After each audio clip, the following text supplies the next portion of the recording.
अंजनी नंदन मेरा। अपरम पार है शक्ति जिसकी, जग में महिमा भारी, जग में महिमा भारी। अपरम पार शक्ति जिसकी, जग में महिमा भारी, जग में महिमा भारी। जिसे भरत सरी का भाई मान कर, रीझे अवध बिहारी, रीझे अवध बिहारी। जिसे भरत सरी का भाई मान कर, रीझे अवध बिहारी, रीझे अवध बिहारी। मानस रचना तुलसी ने की, मानस रचना तुलसी ने की, बन कर जिसका चेहरा, ओह मारुत नंदन मेरा, ओह अंजनी नंदन मेरा। जिसके मन में राम बसे, जो सुख का करे सवेरा, वह मारुत नंदन मेरा, वह अंजनी नंदन मेरा। पल पल जपते हनुमान जी, राम नाम की माला। सिया राम, सिया राम, सिया राम, सिया राम। पल पल जपते हनुमान जी, राम नाम की माला, सिया राम नाम की माला। उसको कैसा कष्ट जगत में, जिसका वो रखवाला, मेरा हनुमान रखवाला। उसको कैसा कष्ट जगत में, जिसका वो रखवाला, मेरा हनुमान रखवाला। ऐसा वरदान के छूटे, दे ऐसा वरदान के छूटे, जन्म मरण का फेरा, वो है मारुत नंदन मेरा, वो है अंजनी नंदन मेरा। जिसके मन में राम बसे, जो सुख का करे सवेरा, वो है मारुत नंदन मेरा, वो है अंजनी नंदन मेरा। मारुत नंदन को जो गावे, मन वांछित फल पावे, मन वांछित फल पावे। मारुत नंदन को जो गावे, मन वांछित फल पावे, मन वांछित फल पावे।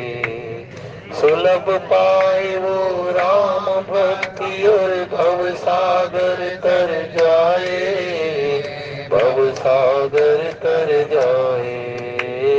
सुलभ पाए वो राम भक्ति, और भव सागर तर जाए, भव सागर तर जाए। कृपा से जिसकी राम शरण में, कृपा से जिसकी राम शरण में, हम सबका हो बसेरा, ओह मारुत नंदन मेरा, ओह अंजनी नंदन मेरा, ओह मारुत नंदन मेरा, ओह अंजनी नंदन मेरा। जिसके मन में राम बसे, जो सुख का करे सवेरा, ओह मारुत नंदन मेरा, ओह अंजनी नंदन मेरा।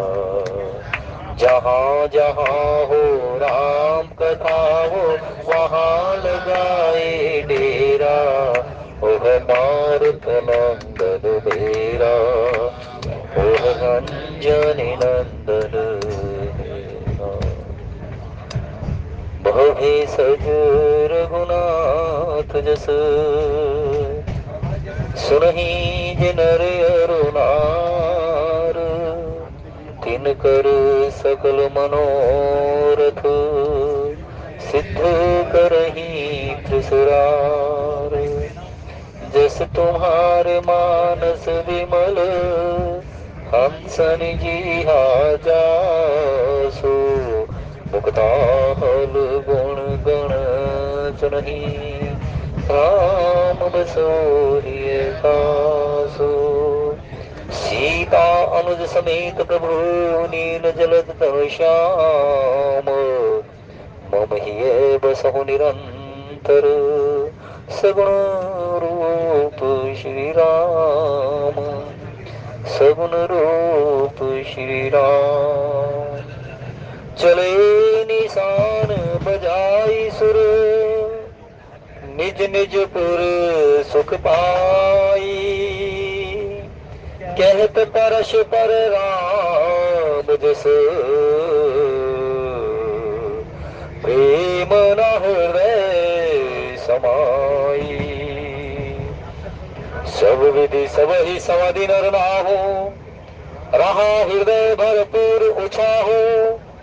जहर निवास तहाँ पग धारी सहित बहुठिन कुर निहारी। लिए गोद करी मोद समेता को कही सकई भयो सुख जेता।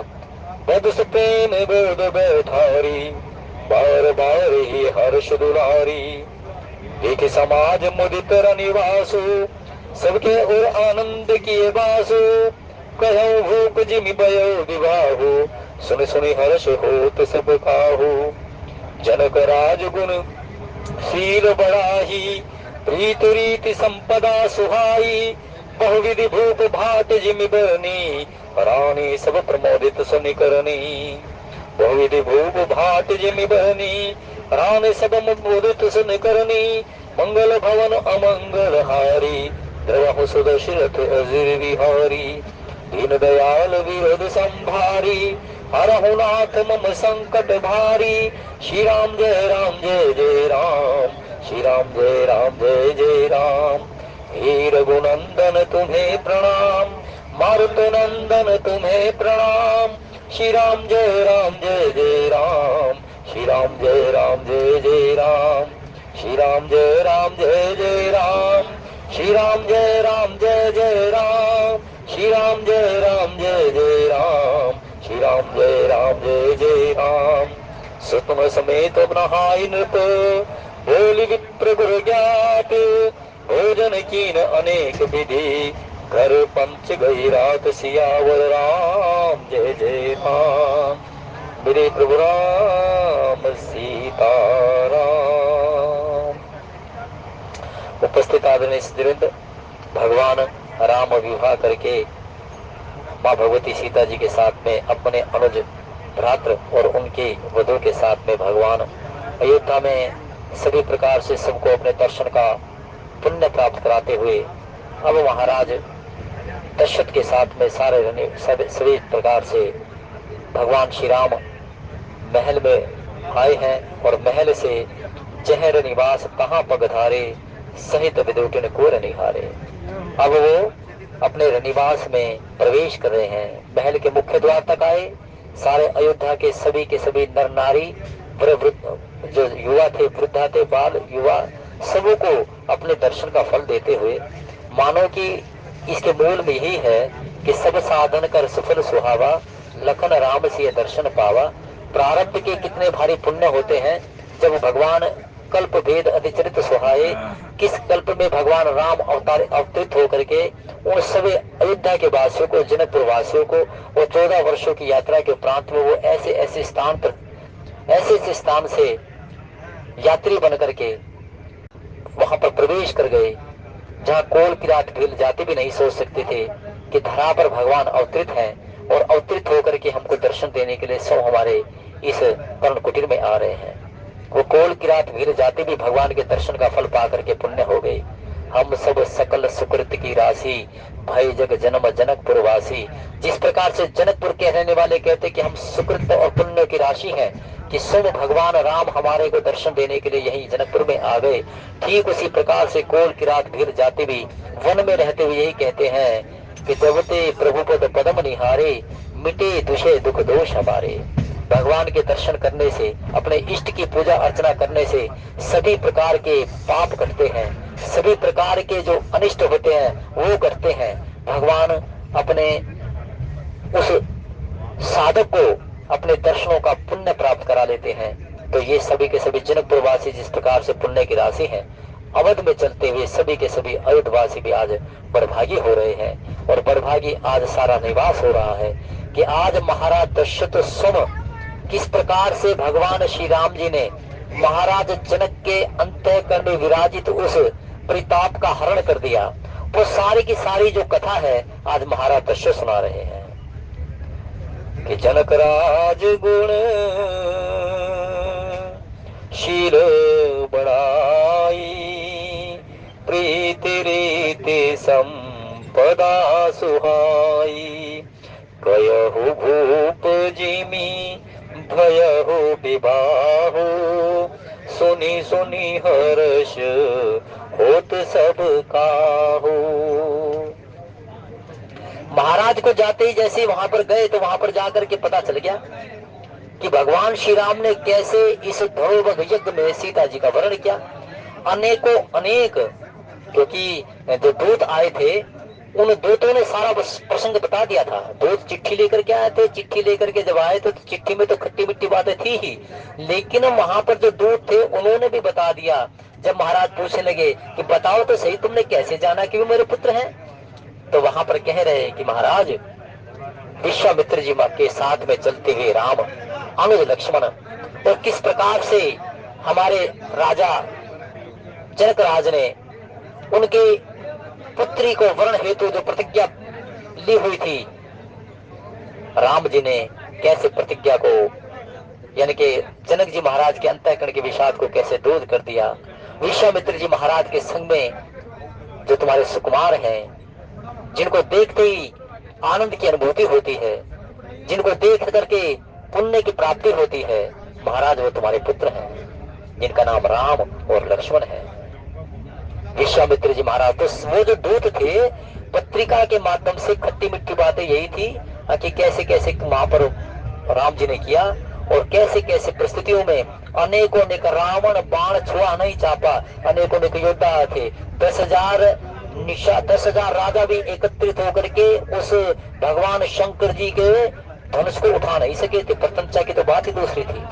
लेकिन हे महाराज, राम जी ने सहज रूप से, जब विश्वामित्र जी महाराज का गुरुदेव का आदेश हो गया, उठो राम भंजहु भव चापा, मेट हो तात जनक परितापा।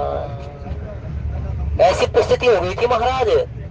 महाराज जनक जी ने कह दिया, वीर विहीन मही में जानी, वीर विहीन मही में जानी। और जैसे वीर विहीन कहा तो लक्ष्मण जी महाराज से रहा नहीं गया। रघुकुल श्रोमणी रघुवंश के जो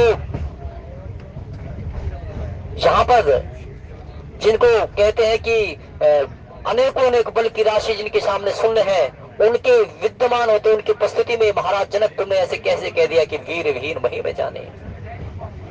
प्रभु मेरे यहीं पर है। और प्रभु जब अपने उस पूर्ण अपने गुरुदेव के आदेश को पा करके जब वो इस प्रक्रिया में जाएंगे तो सहज रूप से तुम्हारे अंतःकरण का विषाद दूर हो जाएगा। तो ये खट्टी मिट्टी बातें यही थी। परशुराम जी महाराज का आगमन हो गया। कैसे कैसे उनके साथ में लक्ष्मण जी महाराज के साथ में चर्चा परिचर्चा चली। एक बार परिस्थिति ये हो गई थी, महाराज 10,000 राजा एकत्रित हो गए थे। महाराज एक बार परिस्थिति ये हो गई थी कि उन्होंने कहा कि पहले हम सीता जी को जीत लेते हैं, फिर राम जनक के साथ युद्ध करेंगे, फिर राम के साथ युद्ध करेंगे। ये सभी की सभी खट्टी मिट्टी बातें थी। लेकिन महाराज राम जी ने गुरु के आदेश को पा करके सहज रूप से ही इस धनुष को उठा लिया। और धनुष उठा करके जैसे भगवान शंकर जी ने यही कहा था, भगवान शंकर जी की अंतर्मन की अभिलाषा क्या थी? भगवान शंकर जी की अंतर्मन की अभिलाषा ये थी कि एक बार भगवान श्री विष्णु और भगवान शंकर जी में चर्चा चल गई तो वहां पर इस परिस्थिति में न जाकर के केवल मात्र ये था कि भगवान शंकर जी ने स्वयं अपने धनुष को भगवान विष्णु जी ने तो उसको उठा लिया, लेकिन भगवान शंकर जी जो थे ना, चाह करके वो उस धनुष को उन्होंने उठाया नहीं, क्योंकि वो जानते थे कि भगवान राम मेरे जो इष्ट है वो मनुष्य रूप में धराधाम पर अवतरित है। यदि जो अगर मैं इस धनुष को, जो मैंने अनेकों अनेक अधर्म की प्रक्रिया करते हुए निशाचर राक्षसों को पार कर दिया है, तो ये जो मेरा धनुष है ये उनके खून से अपवित्र हो गया है। इसलिए यदि जो इसको पवित्र करना है तो मेरे इष्ट मेरे स्वामी राम के हाथों में जाना चाहिए। तो यही प्रतिज्ञा प्रण करते हुए उन्होंने क्या किया, भगवान विष्णु जी के सामने अपने धनुष को किस प्रकार से, भगवान विष्णु जी के धनुष को उन्होंने उठाया नहीं और कह दिया कि हम तो आज से धनुष, इसका जो त्रिशूल है, श्री विष्णु आज से हम त्रिशूल का धारण करेंगे। और तभी से लेकर के इनके हाथ में त्रिशूल आ गया। धरा पर जो उनके हाथ में हमेशा ये धनुष रहता था, उन्होंने भविष्य को जानते हुए भविष्य के गर्भ में जाकर के नेत्र बंद किए। भगवान मेरे स्वामी धराधाम पर अवतरित हो करके ये लीलाएं करने के लिए है। तो वहां पर कह दिया कि जैसे ये धनुष मेरे इष्ट के हाथ में आएगा वो पूर्ण पारंगत हो जाएगा, पूर्ण पवित्र हो जाएगा। तो भगवान शंकर जी की इच्छा थी कि ये धरा पर जाए और जनकपुर में जाकर के वहां पर सीता जी के वरण हेतु प्रतिज्ञा करेंगे महाराज जनक। और प्रतिज्ञा करते हुए अनेकों अनेक, यद्यपि निशाचर राक्षस श्वांग बन करके आएंगे, अनेकों लेकर आ जाएंगे, लेकिन ये मेरे स्वामी के हाथ में जाएगा, मेरे इष्ट के हाथ में जाएगा। और जैसे मेरे स्वामी के हाथों में ये धनुष जाएगा तो क्या हो जाएगा, ये पूर्ण पारंगत पवित्र हो जाएगा। तो ये इस प्रकार की खट्टी मीठी बातें जो थी वो पत्रिका में सुन करके, लेकिन आज महाराज दशरथ सब ही सारे रनिवास को वो सभी के सभी कथा सुना रहे हैं। सारी कथा सुन रहा है सारा निवास, सभी के सभी बैठे हुए हैं। माता कौशल्या है, महामंत्री मंत्री सभासद सद सभासद को के कई सुमित्रा सभी के सभी हैं। और सबों के सामने कि कैसे कैसे भगवान श्री राम ने सीता जी का वर्णन करने हेतु, और वहां पर महाराज जनक के शील की उनका सब अपने मुख से बखान कर रहे हैं। तो कथा का संदर्भ बड़ा सुंदर है कि कया भूप जिमी भयहु विवाहु, कया भूप जिमी भयहु विवाहु, सुनि मुसुनि हर्ष होत सब काहू। भगवान के गुण सुन करके जो अगर हमें आनंद की अनुभूति ना हो, जो अगर हमें हर्ष की अनुभूति ना हो, तो दोष कथा में नहीं, दोष कथा के कहने वाले में नहीं, दोष स्वयं हमारे इंद्रियों में है। क्योंकि कहा भी है, रामचरितमानस घोषणा करती है, जे यही कथई सनहि समेता, कहई सुनई समझ सचेता, हो यही राम चरण अनुरागी, कलिमल रहित सुमंगल भागी। भगवान की कथा सुनते हुए जो आपका मन उच्चाटन में रहे, समाज की चर्चा में रहे, तो दोष भगवान के भजन में नहीं है, दोष भगवान की कथा में नहीं है, दोष हमारी इंद्रियों में है। जिस वाणी से भगवान का भजन होना चाहिए वहां समाज का भजन कर रही है, और जिस मौन रह करके जिन कानों में भगवान की कथा सुननी चाहिए वो बाह्य जगत का आवरण की कथा सुन रहे हैं। तो दोष किसमें है, दोष हमारे इस तन में है। तो इस तन को, दोष को मिटाने के लिए क्या करना चाहिए, सदा सुनहि सादर नर नारी, तेहि सुरवर मानस अधिकारी। तो कथा में प्रवेश करो तो किसके साथ करो, सादर के साथ में करो। सदा सुनहि सादर नर नारी, तेहि सुरवर मानस अधिकारी। जब सादर के साथ में हम इसमें प्रवेश करेंगे तो बाबा ने कह दिया है कि जे यही कथई सनहि समेता, सने के साथ में, कहे सुनई समझ सचेता, कहने वाला भी समझ रखे और सुनने वाला भी समझ रखे। जब दोनों की समझ उच्चतम उस भाग पर होगी तो क्या होगा, कलिमल रहित, कली के जितने विकार है, कली का विकार कौन सा है कि हमारी वाणी है, जो वाणी भगवान का भजन के लिए कही गई है उससे समाज की भजन करे। और जो हमारी इंद्रियां हैं, इंद्री द्वार झरोखा नाना, तह तह सुर बैठे कर खाना, कोई विषय के रूप में, कोई क्रोध के रूप में, कभी अहंकार के रूप में, ये सभी प्रकार के मानस रोग जो है ना, ये हमारी इंद्रियां इनमें मज्जन करके सुख की अनुभूति करती है। लेकिन वो सुख जो है वो क्षण भंगुर है, वो हानिकारक है। लेकिन भगवान के साथ में लिया गया भजन, भगवान के साथ में सुना गया श्रवण, ये हमें आनंद देता है, सुख देता है, शारीरिक स्वस्थता प्राप्त होती है। सामाजिक श्रेष्ठता प्राप्त होती है। जिस प्रकार से भूख लगती है तो हम सात्विक भोजन लेते हैं, उसी प्रकार से इन इंद्रियों को भी सात्विक भोजन चाहिए। इन इंद्रियों का सात्विक भोजन क्या है, जो आज महाराज दशरथ कर रहे हैं। महाराज दशरथ क्या कह रहे हैं, कहूं भूप जिमी भयहु विवाहो, सुनी सुनी हरस होत सब काहू। महाराज दशरथ आज वक्ता बन गए और सारा वनवास भगवान की कथा सुनने के लिए यहाँ पर आतुर हो गया। और सुन करके क्या हो रहा है, बड़ा अत्यंत हर्ष हो रहा है, अत्यंत आनंद हो रहा है, क्योंकि भगवान की कथा सुनने से हर्ष की अनुभूति होती है। भगवान सब कहते हैं कि जब तेरी ये प्रस्तुति हो जाए ना, मम गुण गावत पुलक शरीरा, गद गद गिरा नयन बह नीरा, काम आदि मद दम्ब न जाके, तात निरंतर बस में जाके, सन्मुख होई जीव मोहि जब ही, जन्म कोटि अगना सहित बही, राम कथा शशि किरण समाना, संत चकोर करई जे पाना। राम कथा शशि किरण समाना, संत चकोर करे जा। राम की कथा संत ही सुन सकता है, भगवंत की कथा भक्ति ही सुन सकता है, अपने इष्ट की कथा साधक ही सुन सकता है। वरना तो जिन पाषाण पर भगवान का नाम था ना, वो तो तर गए, और जिन पाषाण पर भगवान का नाम नहीं था ना, भगवान ने डाल दिया, वो डूब गए। प्रभु आपके हाथों से ये शिला डूब गई। हनुमान जी महाराज कहने लगे भगवान का नाम लिख देते इसलिए है। भगवान सम अध्यात्म के मार्ग को प्रशस्त करने के लिए सम मर्यादाएं करते हैं, और वही कुछ आज महाराज दशरथ जैसे जैसे विवाह की पुष्टता हुई, तुरंत उनको कह रहे हैं, सुना रहे हैं। महाराज दशरथ का ये चरित्र है कि वो राम के नाम को, प्रभाव को, चरित्र को उनको सुनते हैं और सुनाते हैं, और सुन करके आज सुनी सुनी हर्ष हो तो सबका हो, हर्षित हो रहे हैं, सब हर्षित हो रहे हैं। राम कथा शशि किरण समाना, संत चकोर करई जे पाना। और यही मेरी राम कथा कहती है, भवसागर जे पार जो पावा, राम कथा तह कह दृढ़ नावा। राम कथा कली बिटप कुआ कुठारी, सादर सुनो गिरी राजकुमारी। भोलेनाथ ने भी कह दिया उमा को कि देख, यद्यपि तू पार्वती भवानी है, तू भवानी है, लेकिन जब राम की कथा सुनेगी तो श्रद्धा और विश्वास के साथ सुन।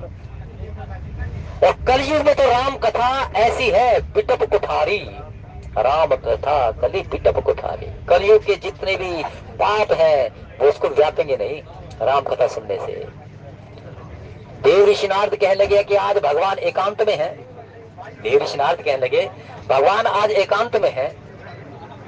लक्ष्मण जी महाराज भगवान की संध्या का भोजन करने के लिए चले गए हैं।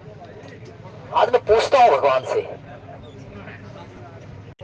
कि प्रभु मैं दुर्वचन कहे बहुत तेरे, बहुत दुर्वचन कहे। सुम आपने कहा कि मम अपकार कीन तुम भारी, सुम आपने कह दिया कि मम अपकार कीन तुम्हारी, नारी प्रिय तुम बहुत दुखारी। देव ऋषि नारद ने कहा लेकिन प्रभु आप ब्रह्म हो, और आप ब्रह्म होते हुए मेरे श्राप को अंगीकार कर लिया, और आज भगवान से जाकर के पूछता हूं। भगवान ने कहा कि देव ऋषि नारद कहने लगे प्रभु आज फिर मैं कुछ मांगने आया हूं। नारद जब तुमने पहले मांगा था तो बड़े दुर्वचन कहे थे, क्योंकि जो इस प्रकार के भक्त होते ना, जब दुख आया तो भगवान का भजन, और सुख में क्या हुआ, सुख में जगत का भजन। जब दुख आया ना, कोई क्लेश आया घर में तो याद आ जाएंगे परमात्मा, सदगुरु याद आ जाएंगे। और जैसे ही सुख ही सुख है, सुखों से लबालब है, तो कहां भगवान, कहां ईश्वर, कहां सदगुरु। देव ऋषि नारद को कहने लगे प्रभु कि देख पहले तुमने मांगा था और मैंने तुम्हारी अंतर्मन के भाव को पूरा नहीं किया था, और तुमने मुझे क्रोध के वशीभूत होकर के बहुत तो दुर्वचन कहे, ऐसे दुर्वचन कहे कि जो कह ही नहीं सकता। और आज जब तुम मांगने जा रहे हो और मांगते हो कुछ नहीं मिला, तो फिर क्या करोगे मेरे साथ में। देव ऋषि नारद कहने लगे प्रभु आज मैं जो था ना, अपने लिए नहीं, आज मैं सारे समाज संत के सिलवाता हूं। आज मैं अपने नहीं, आज मैं सर्व सुखाय सृजन हिताय के लिए मांगता हूं। क्या मांगते हो। राम सकल नामन ते अधिका, हो नाथ अग खग गण बधिका।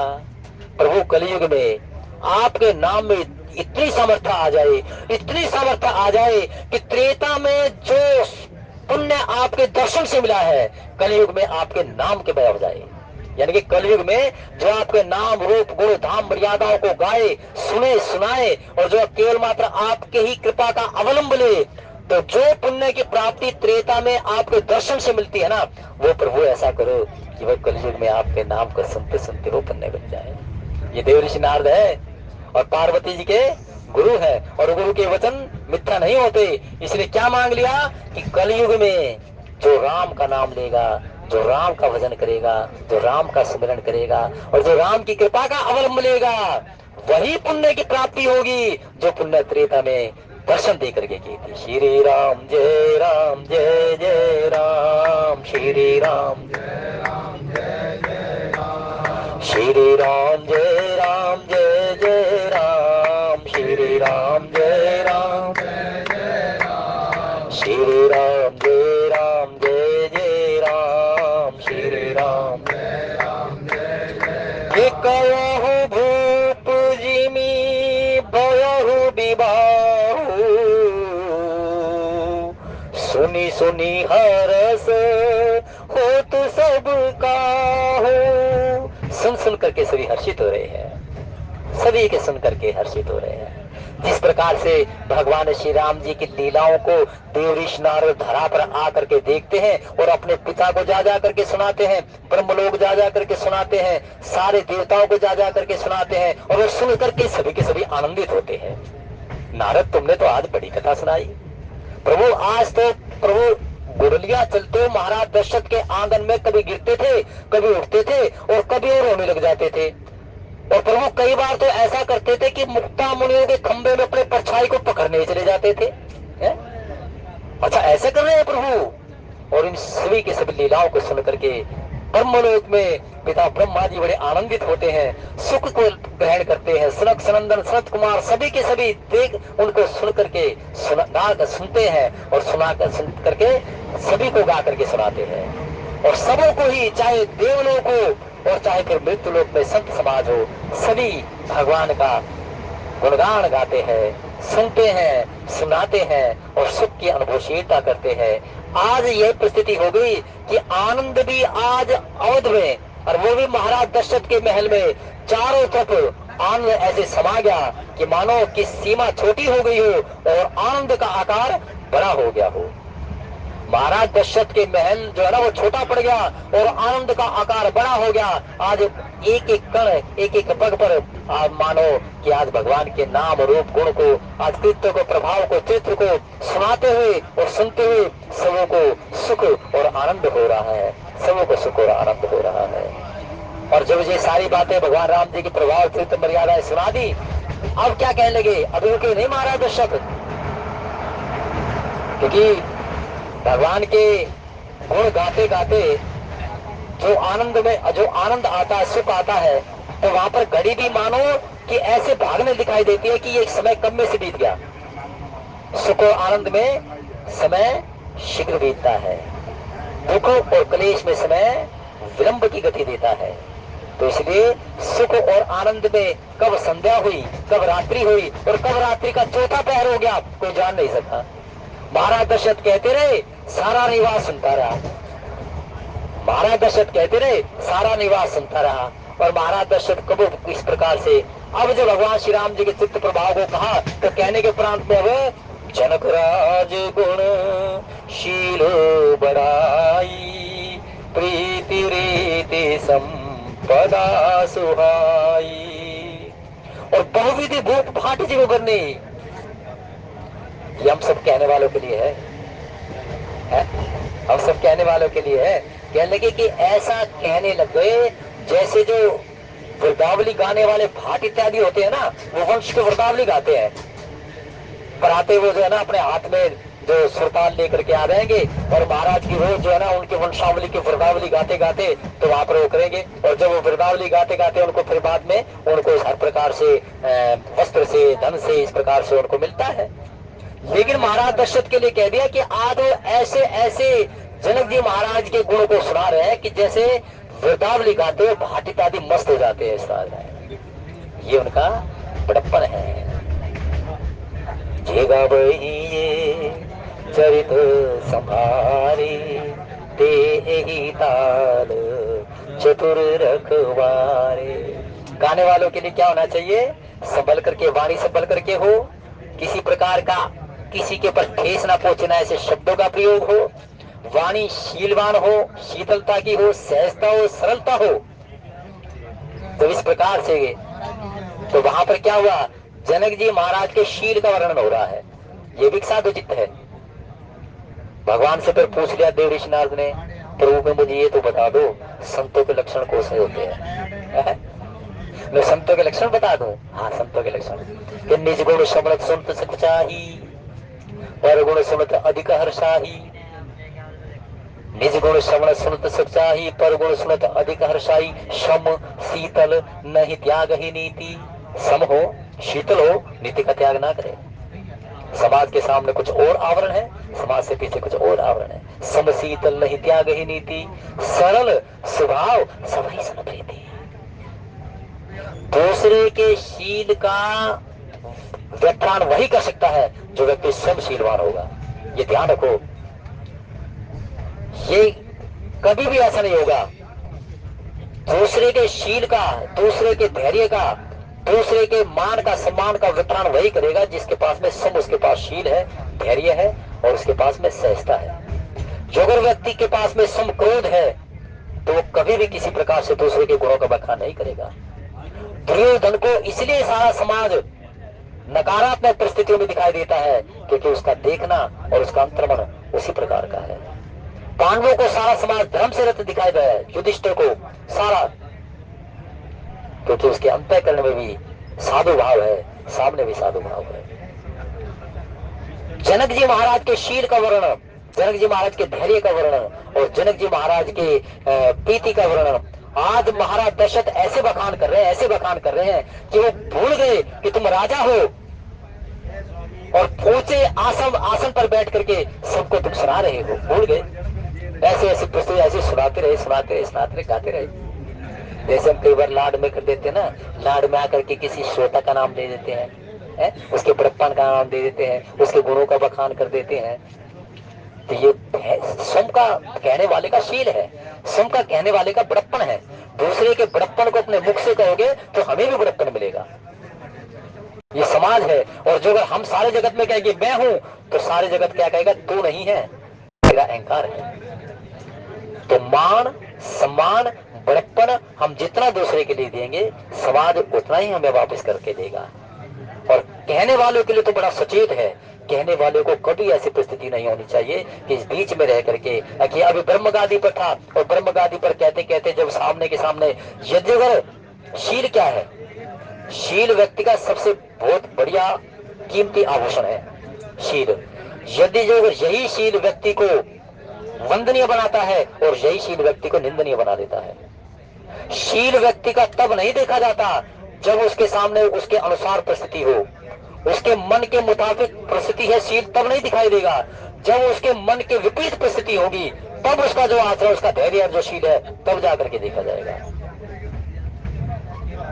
समाज के बीच में बैठ करके मेरे अनुसार परिस्थितियां हैं तो वहां पर शील थोड़ा देखा जाएगा, लेकिन समाज में रह करके अनुशासन के प्रति, अनुशासन को लेकर के वहां पर वातावरण है, तब मेरे शील को देखा जाएगा कि मेरा सम का अनुशासन कितना है, मेरा सम का अहम कितना है, तब उसका शील देखा जाएगा।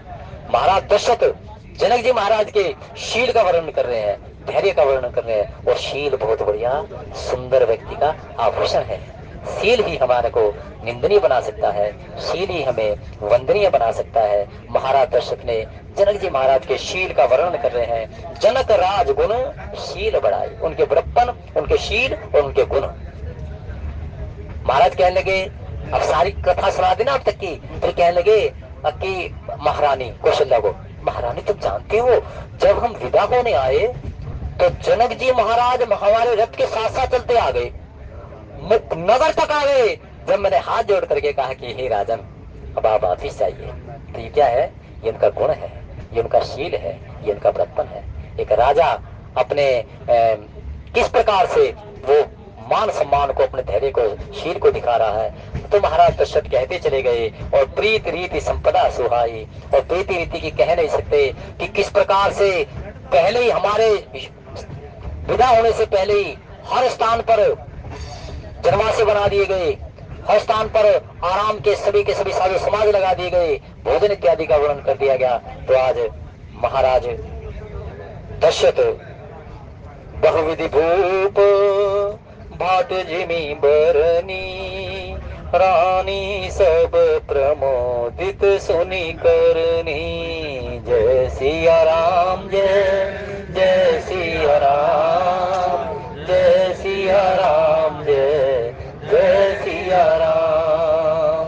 हे रघुनंदन तुम्हें प्रणाम, मारुत नंदन तुम्हें प्रणाम। तुम कृपाल जा पर अनुकूला, ताहि न व्याप त्रिविध भवसूला।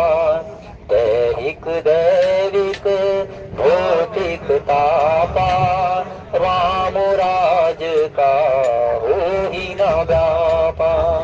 राजा राम जानकी रानी, आनंद अवध अवध रजधानी।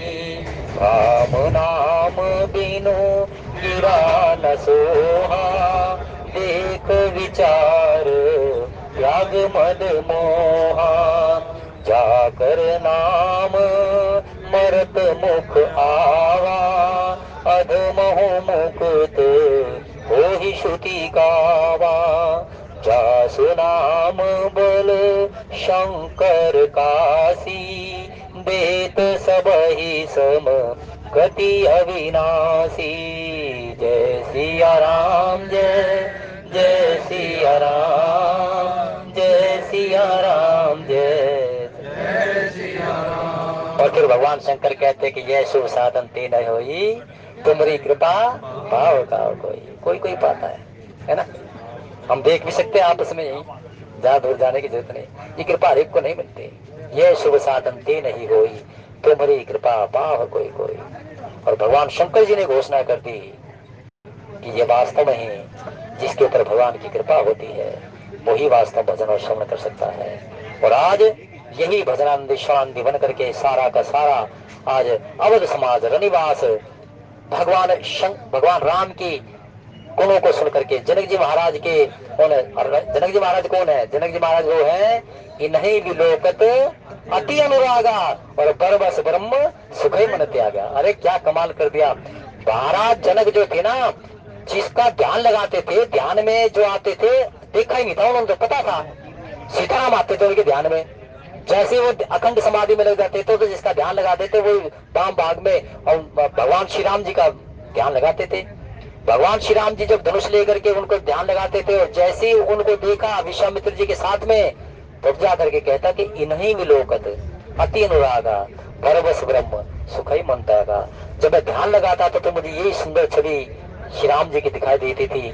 हाथ में धनुष है, हाथ में बाण है, कांधे पर धनुष है, पीछे तरकश है, केश बंधाए हुए है, पीताम्बर धारण किए हुए है और चलते हुए यात्री बने हुए दिखाई देते थे मुझे राम।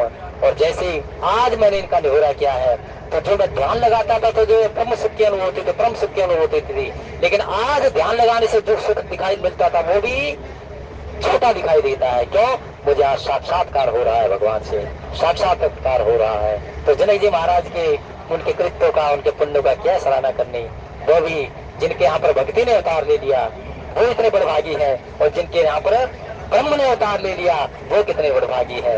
तो आइए ये पुण्य और सुकृत हम जमा करते रहे इस वर्तमान में, और जब आने वाला समय होगा तो यही वर्तमान पुण्य से लबालब हमारा प्रारब्ध कहा जाएगा। और फिर इसी प्रकार से भजन करेंगे, फिर इसी प्रकार से श्रवण करेंगे। सेवा इतनी स्वीकार करिए। गुरु सच्चिदानंद।